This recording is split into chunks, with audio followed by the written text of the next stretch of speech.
In the next 10 years, there are going to be an awful lot of these kind of guns that the owners think are worth thousands, that are worth hundreds, because they were never taken care of. This LC Smith is a barn find. And I'll tell you what, it's surface rusted, but it's on face, it's tight, and the stock isn't cracked, and the solder isn't rotted. So this, you've got one shot at properly conserving this gun without screwing it up. So let's go find out. We're going to do a conservation on an LC Smith soup to nuts. Down a rabbit hole. Let's go.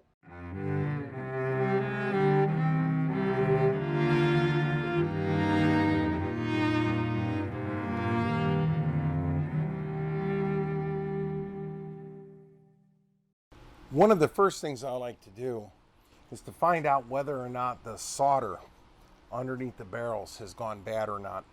When the solder goes bad, the pipe will not vibrate as one piece, and all the vibrations dampen themselves out very quickly. So this particular set of barrels, hear that? That's dead as a stick. This came off an Ithaca, and let's compare that to a modern set of fully brazed barrels, and this is what they ought to sound like. They ought to ring like a bell. Now, that buzzing you're hearing is because I don't have the ejectors tied down, but that's a very tight set. And then that's going to leave us with our subject gun for the day, and it's right in the middle. These ring. That's rare for a set of LC Smith barrels. I would say 8 out of every 10 of these things I handle, even if they're beautiful, the solder has just oxidized and rotted, and the ribs have to be lifted and redone. In this particular case, we don't have to do that. There's some solder that was put right here because this tab started to move. They did actually a serviceable job of locking that down, so we'll leave that alone. Very good. So that's the barrels. What I've also done to the action here is I went in yesterday and I croiled everything. So the next thing we're going to do, we're going to get up on a vise here and pull this action out of the stock, and there's a couple of caveats to doing that. It's important to select a screwdriver that is as wide as the slot is and as thick as the slot is so that there's not a lot of slop in there. Okay, and I just take my hand and kind of bump it around like this, and I'm sort of bumping the screwdriver around. Now, like I said, I pre-croiled these screws yesterday, and they're not going to fight us, and it appears like we may get lucky here. That's the screw that went all the way through the locks. Now, each lock is held in up at the front with another screw. Bump around here and get that, and that should come off. That's fighting me a little bit more. Okay. And then resist the temptation to come in and pry this. You don't want to do that. You should be able to get it to the point where there, or you can sneak in the hole from the other side here. Let me find it. I gotta get up underneath there and find that hole. Okay, and there's the, so we might be able to just lay this over and kind of gently just push up on this. Okay. So there's the lock, and it still has case coloring on the inside, but it's also cocked. So we're gonna wanna uncock this, but I don't wanna snap the lock. So I'll just kind of absorb the energy here, push up on this here, and just let the hammer down without snapping it. LC Smiths in particular, don't go around snapping stuff if you can get away with it. A lot of wood has been removed from the inside for the action, for the bottom metal, and for the locks. And as you can see, there's 1, 2, 3, 4 fingers of wood holding all this recoil. This web up the center is barely even here. It's cracked down there. This web up the center, you need to try to preserve that, that web if you can. Give it a little nudge. Okay. We've only got one shot. Now, why are we doing all this to this gun? You would say, yeah, you should keep it the way Great Uncle Unctifrats had it. It wasn't like this when he got it. All right? Somebody didn't just build this gun and go, golly, I can't wait until there's visible rust on it. It's not patina, guys, it's rust. But you've only got one shot at saving this thing without damaging its original polish. So in this particular case, we're just going to stop it from dying. Okay, I'm going to trap the hammer, push up on a sear, and just kind of let that come down. So now, note that this spring does two things. It pushes down on the tail of the sear right here. It's touching right near the fulcrum, so it's pushing it, but without a lot of effort, without a lot of mechanical advantage. And then the other end of it's bearing up underneath the hammer. We'll take the locks apart here in a little bit, but I want to finish getting the stock off the action. Okay, the top lever spring is being held over, and there is a large, and I mean large, V-spring up inside here we're going to look at that'll tear this thing to smithereens if we don't do it the right way. Gravity will assist us and knock the pins out. So there's a plunger up in here. I'm going to push down on that plunger, and that's going to let the lock come shut. Yeah, we're getting ready to work on fiddly bits. So let me get this T-gear out of the way. As one would. Always sweep your decks before. I dropped those two firing pins and I realized that I hadn't swept. And you can see all this stuff down here. If you drop a part in amongst all this stuff, you're never going to find it. So sweep before you start, and I should have done that, and I didn't. So we're just going to sweep this off and move on. This screw right here goes through into the top lever spring, and you can actually see it moving when I'm moving this. This is a small screw and it's easily damaged, and there are a lot of discussions about how to put this gun back together again, and we'll get there when it's time to get there. With the hammers out, the triggers are free to move except for the feather spring, so we're going to go ahead and pull this screw out. Hang on a minute. There we go.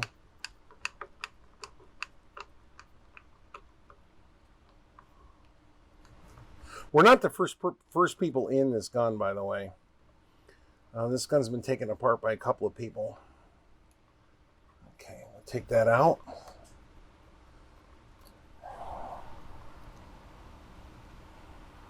We can rotate. Now, the triggers are going to bounce up against the bottom of this. So we're probably not going to be able to take the trigger guard off of this gun. Now, I don't know if this has been bent, because sometimes you can get by this trigger, but right now we can't. So rather than forcing this, and it's hitting right there. That's where it's hitting. It doesn't matter, because I got it out of the way, and I can get the other two action screws out of it and knock this plate off. So we'll pull this rear one. There's not an insignificant amount of mold up inside this stock. It's been in a, I wouldn't say a damp location, but it's been. Okay, and that screw comes out, and that's actually looking pretty good. And now I need to go to a wider screwdriver blade. If you take a look here, I've actually bumped the corners in on this, because as we said before, even though the screw slot is X wide, if the screw has any kind of a taper to it, you're going to dig into the sides of the mortise. So that actually fits without digging in, and it's the right width. So we'll just keep bouncing this a little bit. Hang on, I'm going to tighten that up a little bit. We'll see if we're going to get, there we go. We got lucky and that came out. Okay, very good. And as you can see, there's a very slight taper here. And let me get it up against something. Yeah, there you go. Thank you. There it is. Perfect. Right there. You see, there's a very slight taper to the bottom of this. And you can see all the corrosion around the head of this screw. And that's what locks it in. All right.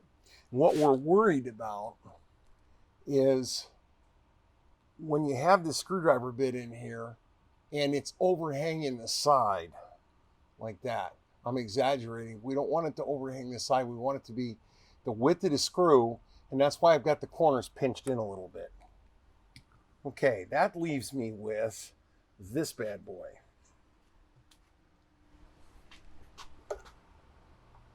Now just taking this screw out isn't a problem. It'll come straight out. But, and this is a big but, the pivot for this, and this is hard, well, no, actually we might be able to see it here. You can see it moving. You can see it moving in there, right? So that pivot for the top lever is actually riding on a bearing on this bottom metal here. Can't take the bottom metal off yet because we got one more screw coming in from up underneath, up in here. But we'll do that. But then we got to make sure this whole thing doesn't explode and fall all over the place. Okay. So this will still pivot. And as it comes out of the way, it'll allow me to get on this screw head right here and bump this out. Now, again, I'm being very careful. You can pull the screw most of the way out. Now, I want this to come back over center because I want the least amount of tension on this that I can get. Okay, so now when we knock it off, you're going to hear a snap, and this lever is actually going to pop over to one side. So we'll turn it upside down because I want to do it from over here. Okay. You'll hear it snap. Whoop, boy, there it went. All right, so I'm going to dip this down and show you how epic this spring is. So later on, we put this gun back together, we're going to talk about how to get, I'm going to use that little white spot on the vise right there, how to get that bearing surface up inside this hole. And that rides in there like this. And all that screw does is holds it down. It doesn't do any work. Okay? So if you make this screw try to do work putting this thing back together again, you're going to be in a world of hurt. Okay, up underneath, we have the safety. Let me get this all shown here. And then there's a very, very light spring loading these triggers up.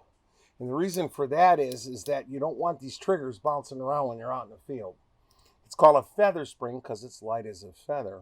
Next thing we're going to do is we're going to take this big old spring out of here. Now, what kills these springs is when you allow them to pop open too fast.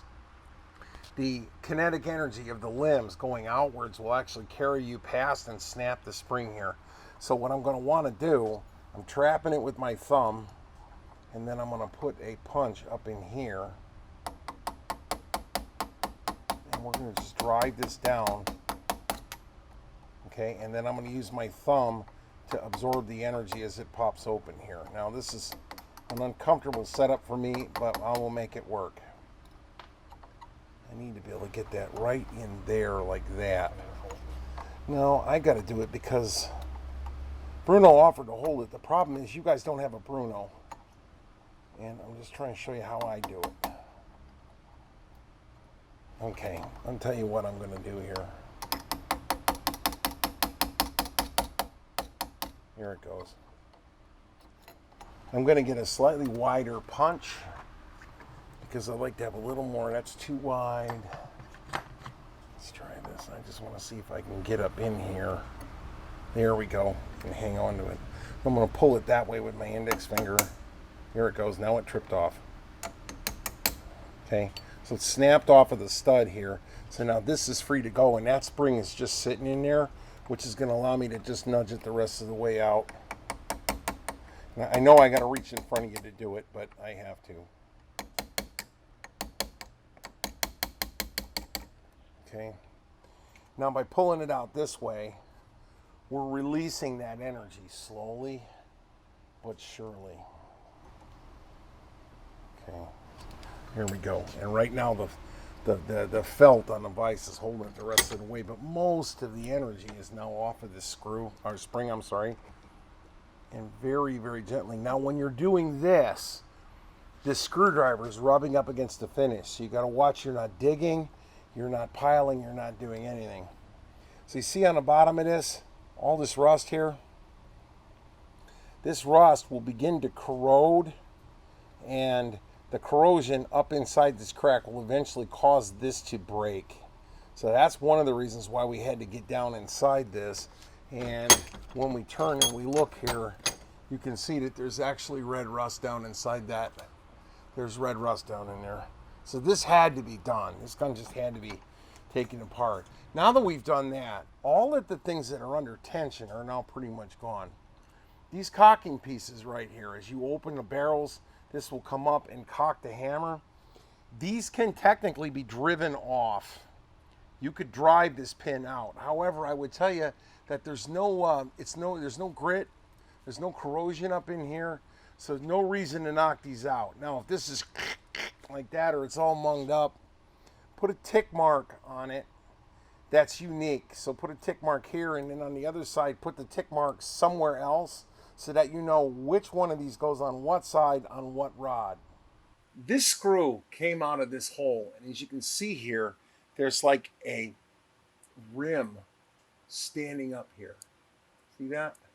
And then this screw has like a rim around it. And what happened was, as this thing comes out of the hole, it pulls the top and it threads through like that.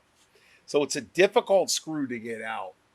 And it comes out from this side over here. And what I did is I actually cleared a little bit of that stake with a side wheel. And when it came in with a Dremel, and cleared a little bit of it, but we sucked the rest of that metal through, because when we put this screw back in, when we put the gun back together again, I want to be able to peen that out a little bit.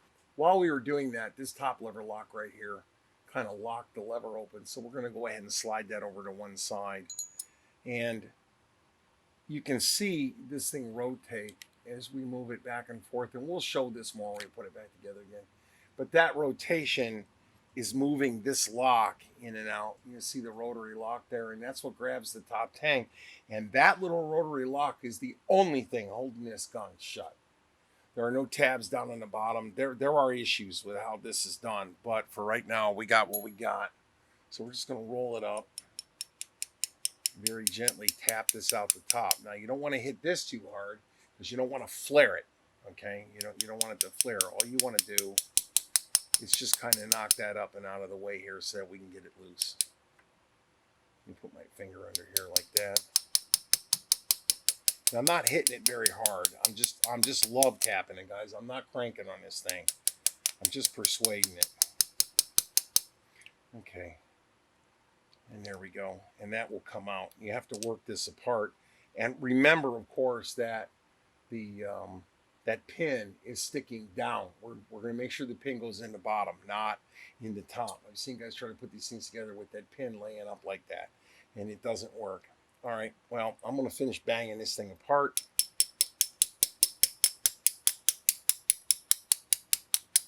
There we go. There we go. That's out. This is out, and we remembered that the screw, this side, has to face to the port. It does matter because of how all this is put together. Anyway, that's off to one side. This is off to one side. And this, I'm just going to tap it on a bench. Okay, that came out because we tapped it on a bench. When we put it back together again, we'll show you. But high mung loading here. Lots of mung needed to be gone into. All that's going to have to be cleaned. We had to take that apart. That big thing in there, that's a rotary bearing. And I'm going to tell you what, you haven't lived until that corrodes.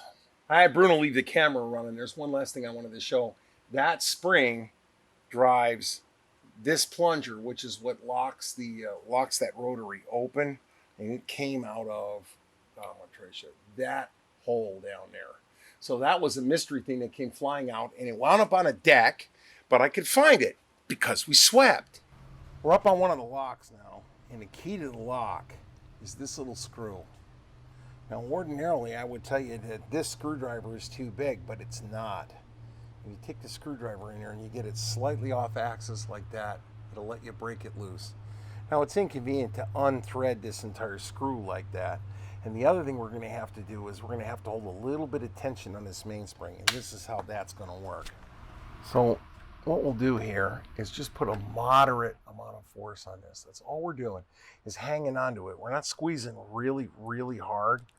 We're just going to put a little bit of force on it and then screw this out, because what we're trying to not do is side load this screw this way and screw the threads up when we're coming out. We don't want to side load the screw. That's all I'm doing, is getting that out of there and then allowing that to pop out, you see. And now we've controlled the release of the tension on that spring and it hasn't snapped open. Same deal on the other side, screw, screw, lift, this whole thing comes apart, all right? Done and done.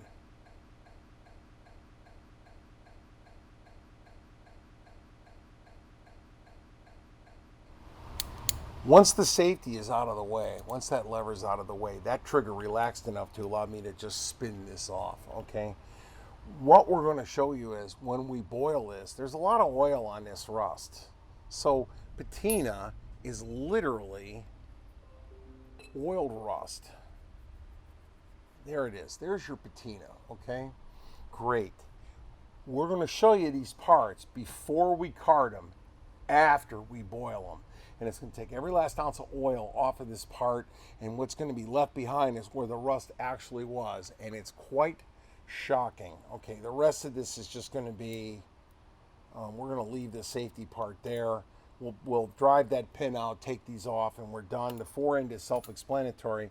We're going to get all this stuff now in a conservation pot and start stripping all this rust off, and then we'll come back and really talk about the meat and potatoes of this thing. As you saw in this still shot, there's a lot of red rust condensed on a lot of different pieces. That part is located right here, and I'm just going to leave that corroded thing in there and we're going to boil it. So this is an L.C. Smith taken apart on the bench. There are some things in here that you don't take apart. We already talked about the cocking pieces. That's not a law, but just don't if you don't have to. It's not gridded, it's fine, a little bit of oil will be great. There are some parts up here in the fore end. There's a screw head right here that there is no way in hell I'm going to try to go after that. No way. But you can leave all this because nothing's gridding, and we'll get it all done, and we'll go in and we'll scrub all the oxide off the outside of it, and that'll be fine. We got the two locks, and I've got them on opposite sides of the bench because this is the right lock, even though it's on the left side of the bench, and this is the left lock, even though it's on the right side of the bench. But when we put them into pots to boil them, we'll flip them around, and we're going to do 2 pots.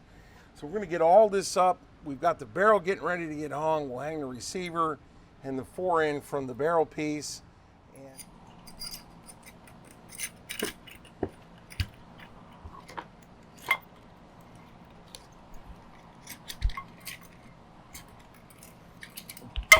So that we'll hang that in Thor here, and then we'll put the 2 baskets in. All right, back to the bluing room. And we're going to set the left lock in the left pan, and that's got part of the fore end in it. And then we're going to set the right lock in the right pan. Okay, make sure the lock plates are facing up, because what I don't want is this grid pattern on the outside. I've never had it happen, but why bother? So those are going to go in there, and we'll let those cook for about 45 minutes to an hour.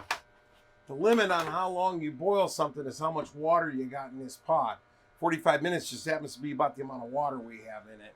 Unlike Thor here, in Thor, this bad boy actually runs constantly, and we've got that small water drip set on it, and we're going to boil it off. Do you need this? No. You can do all this in a gutter with a turkey burner. You don't need all this fancy high-speed crap. I just do it because I happen to do a lot of them. But we're going to boil. We're going to boil. When we come out, we're going to see what these parts look like with no oil on them, and it will be a little bit stunning. While those parts are converting out, we're going to turn our attention here to the wood. And there's something I want you to see about this wood here. Look at the color gradient between up here where all the hand oils are and where all the oil's leaking back through the firing pins and punking out the head of this stock are, versus how light it is back here. Now, this gun's been used, it's been carried. We're not refinishing this gun. We're not going to rechecker it. We're just going to steel wool it down a little bit, take some of the surface scuzz off of this, put a coat of Danish oil on it, and you can use any kind of oil that you want, but I prefer Danish oil. It works for me. True oil, Linspeed, whatever you want to use. And all I'm going to do is take a little bit of 4-aught here, and I'm going to try to blend out just blend it out and knock some of the surface rust off it. You can actually wash this down with a little bit of soapy water. You can do a lot of things to it, but all I'm going to do, we're not refinishing this gun, you see. We could steam up all of these dents right here. You see that dent? We can steam that up. That's not what we're doing here. We're just trying to take what we've got, nourish it a little bit, and keep going. Be careful when you're doing this, you don't round this sharp edge over. You see this really sharp demarcation line? Try to not round this over, and in fact, it's almost better to put the butt plate on it when you're rubbing on this thing. But I want to put a little bit of finish down here on this end grain. There's actually a name carved in it. Be careful you don't remove names. You don't know who that is. That could be Great Uncle Umpty Frats in the flesh. So all we're going to do here is just rub this. You can go crazy, but I'm not trying to remove the finish that's already here. All I'm trying to do is level this out and get rid of the scrode that's on it. We soaped one of these off during the second part of our 1888 episode. We actually did that. And we showed the wood part, and I was outside scrubbing this thing down with a greenie pad and a little bit of soap. This one isn't nearly as scrody. So I run just a Danish oil. This happens to be dark walnut. You can do it neutral, you can do it anything. I like to go a little bit dark. The fore end we've already done because I just did it. So I'm just going to take a little bit of this and rub it on, and the bare wood that had shown will have a little bit of this oil on it. That's all we're trying to do, is nourish this wood a little bit.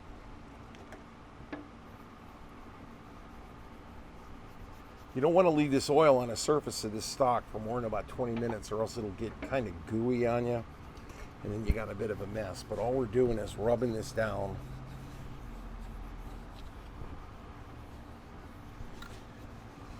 Okay. A little bit on the end grain there. Okay. That's all we're doing. Now, while I got this apart, I want to show you something. And we've shown this on stocks before. There are only 1, 2, 3, 4 little itty bitty pieces of wood that are holding all of the recoil on this gun. You really don't want any of the stock bolts sucking up any of this recoil. You really don't. It's an inherently weak design. There's been a long argument amongst guys about side lock guns versus box lock guns, but I'll tell you that these stocks always crack right here, and that's why this is a really rare one. It hasn't cracked down here, right? So you can see there's a lot of wood missing. There is a lot of wood missing in here, up inside, on the side, on the top. There's not a tremendous amount of wood, and in fact, a lot of these you'll see them. All this is gone on the inside. It is what it is. We're going to have to punch one very small hole through this thing in order to put it back together again. But I just want to show you this while this is up. This is what you do while the parts are boiling. You bust out a cigar and get on with it. But as you can see, this is now starting to take on a really nice sheen to it. And we'll let this set for 10, 15 minutes, and then we'll come back and we'll wipe it off with a towel, and then we'll let it set. So one thing I do want to point out is this says oil, but it's really a finish. There are finishes and there are lubricants. So when we say putting an oil on a stock, this is not a gun lubricant. Lubricants are designed to remain liquid and to not polymerize and not oxidize. Finishes, on the other hand, are designed to polymerize. They're designed to oxidize and get hard inside the wood. So in this particular case, don't put gun oil on this yet. Now, if you get gun oil on a stock, and everybody rubs a little bit of gun oil into their stock when they oil their gun, you're not going to kill it, but I would prefer to always use a stock finish when I'm doing this. I'm partial to oil finishes because they can be touched up. Urethane finishes are a little harder to take care of because once you nick those, you're done. Okay, so I'm going to set this aside, and then when those parts come out of that conversion pot, we'll go ahead and get those converted out, and we'll go on that basis.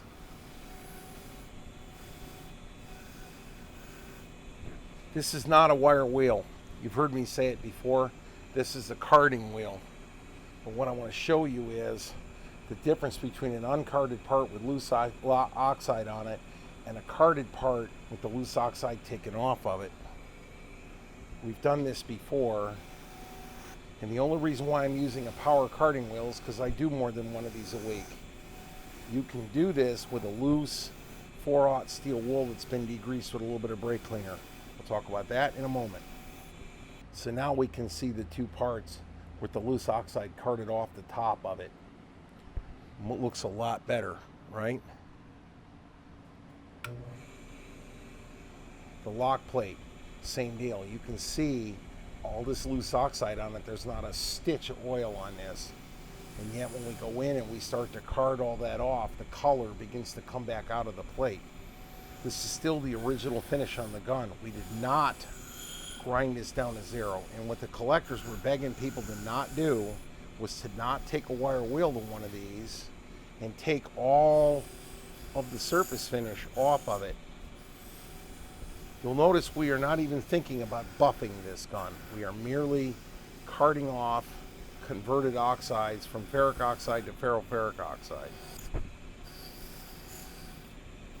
Okay, and that comes out a lot nicer. Now, when that really begins to come out nice is when we put a coat of oil on it. So what I have here is a tray with used motor oil in it. Used motor oil, kerosene, don't get this on the wheel. Used motor oil, kerosene, diesel works, although it's a mess. But the reason why we're using motor oil with all of its detergents burned out of it is we've just spent time converting an oxide finish, and what we don't want to do is put a product on it that's designed specifically to remove rust. So we'll just leave this oil sit on this part here for a few minutes, and then we'll wipe it off. I'm going to set that off to one side. All the oil has been boiled off the surface of these barrels, and as you can see here, they are definitely, you can see where the rust spots were. You can see where all the loose oxides are now. And what we need to do now is go in and take all these loose oxides off this wheel.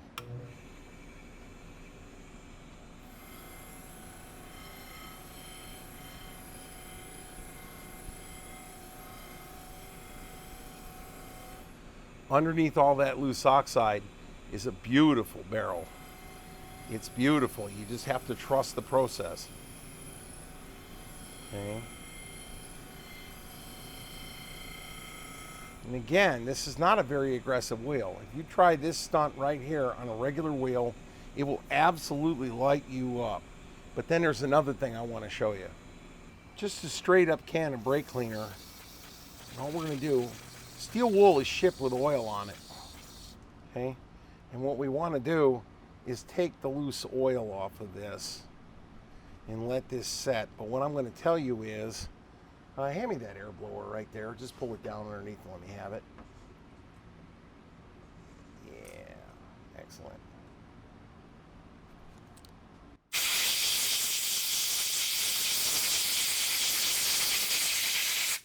Most of the oil is now gone off of this piece of steel wool.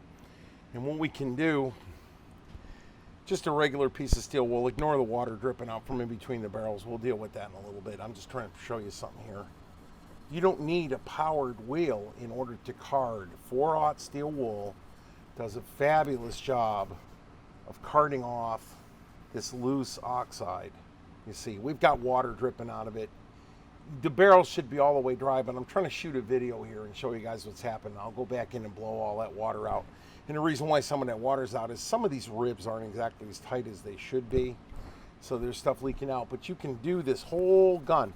Well, how do I do the inside of the barrels? Haha, bronze bore brush. Just swipe it out.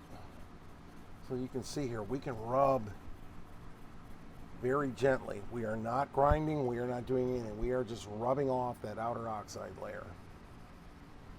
It's dirty, messy work, but if you've only got one gun to do, you don't need that big fancy power rig in order to get back to something decent. What we essentially just did was go from this to that. The whole gun looked the same. We've used no bluing solution. We've ground nothing off. All we've done is converted a nasty layer of oxide, orange oxide, ferric oxide off, and turned it into ferroferric oxide and turn that nasty set of tubes into this. We didn't grind on it. We didn't beat on it. We did discover that this lower rib's a little bit loose. And when this gun goes back to its owner, I'm going to recommend we lift this rib, tap that knocking block back a little bit, and redo the bottom of this. However, this is much better than it was when it started. Now, I'm out of sequence here. I have unconverted parts laying on the bench. My hands are full of oil now. So I'll go back and clean up and do the rest of the gun. But I wanted to kind of give you that before and after kind of deal. And this is how they clean up. If you get blotches, it's because you haven't carded hard enough. And this barrel could stand to get rubbed down one more time, and I will. But we didn't turn it white anywhere. We didn't do anything. All those rust chancers are gone. These little nicks in the barrel, don't worry about them. Those little dents, you could pound them up, but not on this gun. So that's kind of the before and after, and that's what we're shooting for. You can take care of these guns, and this is the original finish on the gun showing through. With a little bit of augmentation. Somebody just spent, 70 years putting another coat of rust on it, but that's what you would do when you blued it in the first place. The difference between rust out in the wild and rust in a steam box is we can control the size of the grain and how far it penetrates. In the wild, you may wind up having some of this rust eat pits, but you can't go after the pits. All you can do is convert the rust down in the bottom of them, turn back into this, and this is going to be a good old field gun. I'm going to get on about redoing the rest of this thing, and we'll get it all laid out on the table, and I'll show it to you when it's laid out. Be right back. I get asked this all the time. This is a 4-row Grobet carding wheel. Their part number is 16.463. You can get this in a 2-row or a 4-row. I prefer the 4, although the 2s work great. The Brownell's part number is 360164631. We get asked this every time we do this video, so I thought I would just do it here, and we've got it up long enough that you guys can actually see that. See, that's really nourished. So this is back from when we did the wood. This is really now nourished. That sits up there. Let me get the fore end's right here. Okay, this is the view of an old shotgun that makes a lot of people kind of sick to their stomach because they can't believe that you can take a gun this far apart. You can take one this far apart. The real trick becomes is what screws go where. I know what screws go where because this isn't my first gun. You guys might want to get a piece of like cardboard and punch some holes in it while you're taking it apart and segregate your parts a little more and do your boilings in other steps. But we've got it segregated into functional groups. We've got the left lock, the right lock, the bottom metal with the triggers, feather spring, and trigger guard. We've got everything here that goes in the receiver, barrel obviously, lifter, bottom metal. So these are the major components to an LC Smith laid out in one piece. And I will tell you, with the possible exception of the fact that I didn't take the safety rocker off and we didn't take a little bit apart here in the fore end, this is the entire gun. So now we got to commit and put this thing back together again, which, how do you know where to even begin? I like assembling subgroups. I want to put together a lock, put together the bottom metal, put everything back on the barrel, get the fore end back together again, and then typically I'll tackle the receiver last. And that's pretty much the order I'm going to proceed in. That's pretty much it. There's a couple of things I want to focus on when this goes back together again. And mostly that's how the rotary bolt works and how to get the mainsprings back in this lock without snapping anything. So let's do that. We're up in the universal work holding system now, and I've got soft jaws. These are aluminum jaws. You got to watch how hard you step on these things or else you'll just jerk the screws right through. But I've got this lock pretty well mounted, so it'll hang on. So now we don't have to spend a lot of effort controlling the lock. It's not that difficult to put it together, and I use a little bit of, in this particular case now, we're just going to use the straight up gun oil and just do a little bit of lube as we're putting everything together. And we'll come back in with some high pressure air and we'll blow all this excess lube out of this lock when we're done. Not much to it. There's a lot of rubbing surfaces here that I want to make sure that we take care of. Okay, and as we can see, we have full cock right there. and then we're down, right? So that's us, right there like that. We're inspecting to make sure that the nose of the sear hasn't been battered. We're inspecting to make sure that the caulking piece, the caulking ledge here hasn't been beat up too hard. All right. There's really only one way that this will go together. And we have the recesses here so we know that that's up. That will fit over that, that will fit over that, and that will go down there. Not too bad, right? A little bit of oil. General rule of thumb, you oil things that rotate and you grease things that slide. There's not a whole lot of sliding going on in this gun. Okay, and then the two screws, the thinner head goes in front. I just know that. Let me get that in there. And this goes in here. This isn't the hard part. The hard part's going to be how do we get that little itty bitty screw back in that hole and not really wanker it off. Okay, that goes down.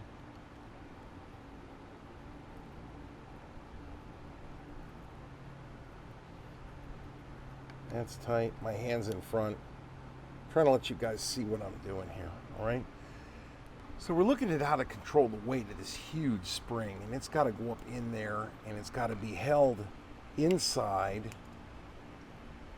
this hammer under here, and then this has to be rotated down, and then we put that little screw in. Not as easily said than done. So the way I've figured this out, just like we held it underneath the sear, we're going to come down and squeeze this spring as far as we can. We'll run that pair of pliers up in there and get that up in there. And I'm not hitting this very hard, but the reason why I asked for the 2-ounce hammer was because I wanted a little bit more control. Now this clamp isn't really holding anything, but what this clamp is doing is keeping this whole rig from blasting off and letting me use both fingers to go ahead and get this screw in this hole. I'm going to have to reach in front of the camera here because I'm trying to not drop this thing on the floor, but it won't matter because we swept, remember?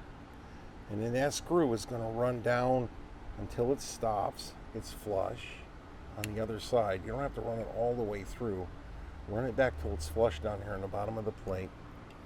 And then this spring, once we take this clamp off of it, that spring is going to sit up against that right there.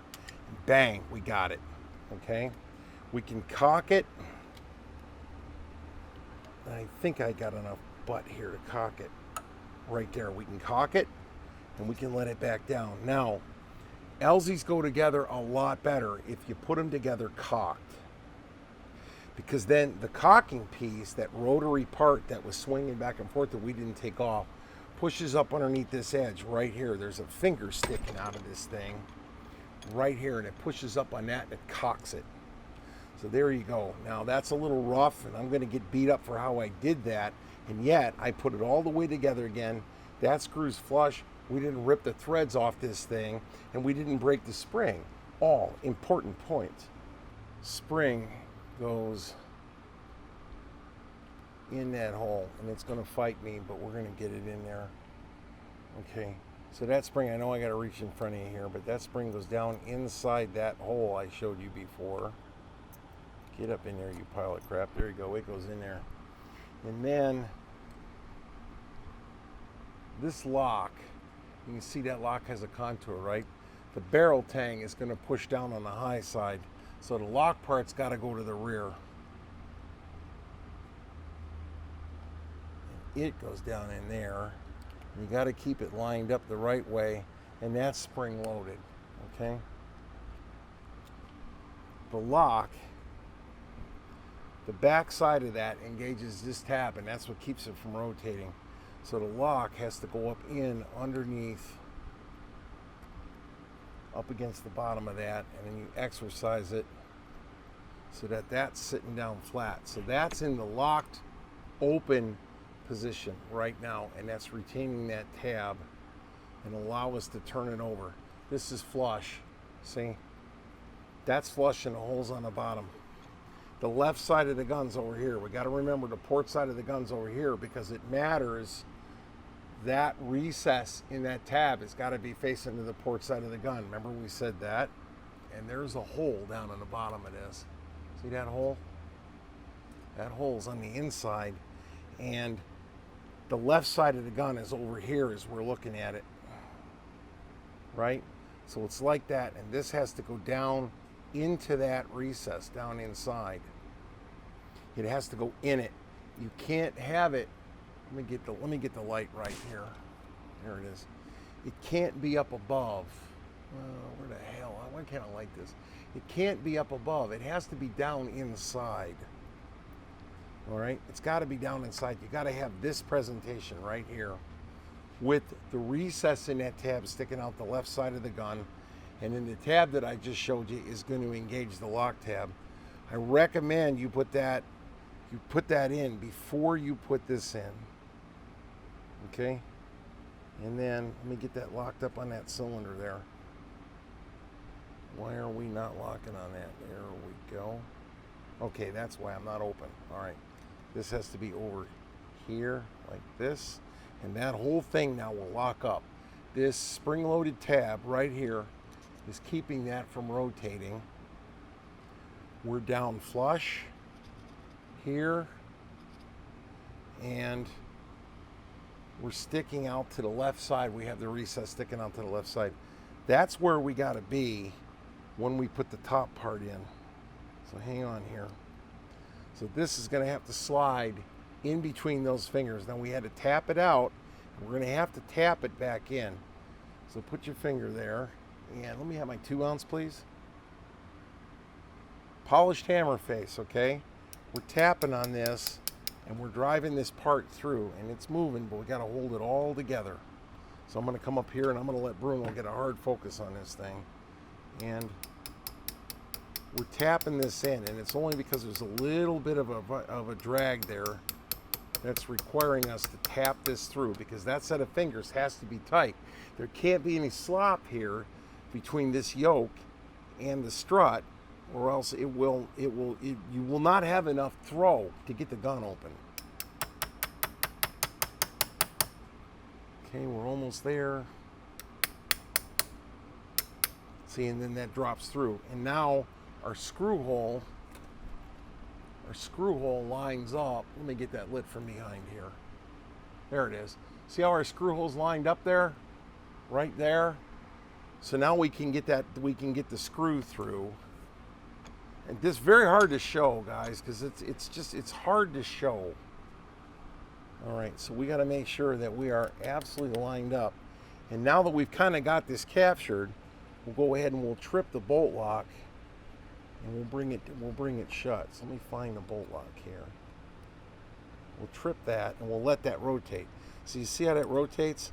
We're going to let that come down now until this screw hole is straight up and down. It's just going to make it easier to work on. We've got our screw with that burr on it, which is going to be a pain in the neck to get running, but we'll get it in there. It came out, ergo, I predict it will go in. Okay, got that there. Again, I'm reaching in front. We got the screw down, and it's going to go through the hole. Now, I got to get a much more significant screwdriver here, because I don't want to rip the head off this thing, because it's going to fight me going in. Here we go.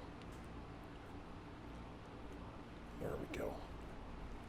That's going to go down all the way down until that touches off on the bottom. And now it's sticking through. You can see it's a little bit proud. And all we're going to do is tap that down hard. Now, in order to do that, I'm going to stick a block of lead up here on the vise, and I'm going to support, let me turn this around so you can see it. I'm going to support the back end of that screw head there. Right there. You got that?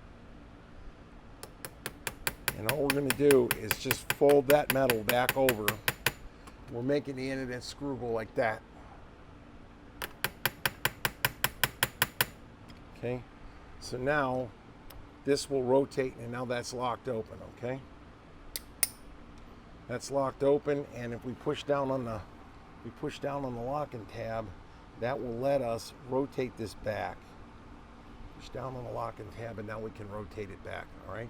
So now we're all the way shut, and that's where we want to be because we have to put a very hateful spring back in this slot. So we're going to reset here, and I'm sorry if that's clear as mud, but you just got to kind of just trust me on this one. All right. There is no way we're going to be able to bend a spring that big. It's not going to happen. We're going to have to drill a hole through this lock panel and push in on this spring. That's the only way we're going to get it. So that spring will go in, and then this end, there's actually a recess right there that sits in. So we're going to use the gun to compress it.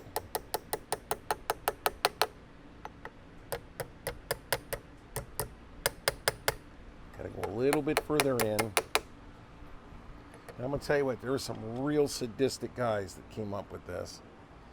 And all I'm going to do is just squeeze this just a little bit until it drops in, okay? So that's in, and I'm going to make sure it's all the way down. And there we go. Now we got to get out from behind this. So when this is done, this spring has to be behind this. That end of that spring has to be behind it. And you're not going to be able to just shove it over there. It's not going to go. I've compressed this spring over a little bit and got it on the other side of this, which allows this locking stem to come all the way down so that it's flush up here on top, all right? There's a tremendous amount of force, and when we're all said and done, that hole has to be underneath this screwdriver shank, and it's not. And to push this over, it takes 3 men and a small boy, and we got to do it with the stock there. I've heard a lot of people tell me that you can put this gun together without pushing on this, that you can just grab it and flip it around. I want to see an actual video of somebody doing that. So if you're going to make a comment and tell me how easy it is to put this together without drilling a hole through the left lock panel, I'm going to tell you that I want to see the video. I want to see it. So here's the setup. We got to get this to go into that slot right there. That's got to go into that slot. So when we set this down, that has to go in there. In order to keep that from moving, you rubber band the heck out of these two triggers and you squeeze them together, and that immobilizes this part so it doesn't flop around. And then we got to get it set up so that when we come up, that will actually go in. See what I'm saying? So you got to have that alignment. Meanwhile, we've got to shove over on this with this part right here. Is going to shove over and push on that. And while you're doing all that, you've got to keep this tab here that slides backwards from falling out. So I've got some grease up underneath this thing to kind of glue it in. And when you open the lever, this piece here, when you open the lever, pushes backwards on that. And I don't even want to do it right now because there's so much strain on this, because that thing is trying to bend this sideways. Okay? So what that kind of looks like is this. I took a Forstner bit and I drilled that hole in there. Is that showing up? I drilled that hole and I used a Forstner bit to get a clean hole. All right? So then this has got to set up in here like that. And then you've got to have your hands on that screw. But this plate now has to set down on this. You wind the vise open and impale that.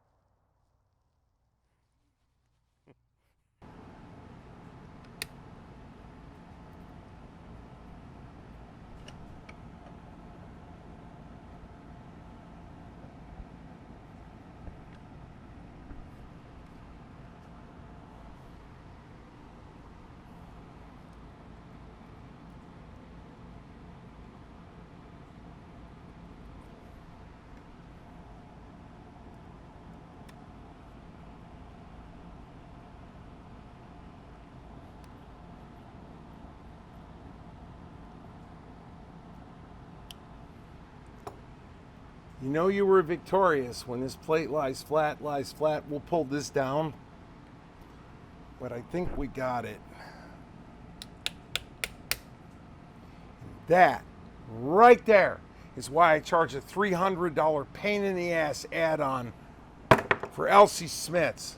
So right now all we've got is that screw holding that tab in, and you can never use this little itty bitty screw here to drag this together. All you can do is use it to suck it down after you got the alignment right.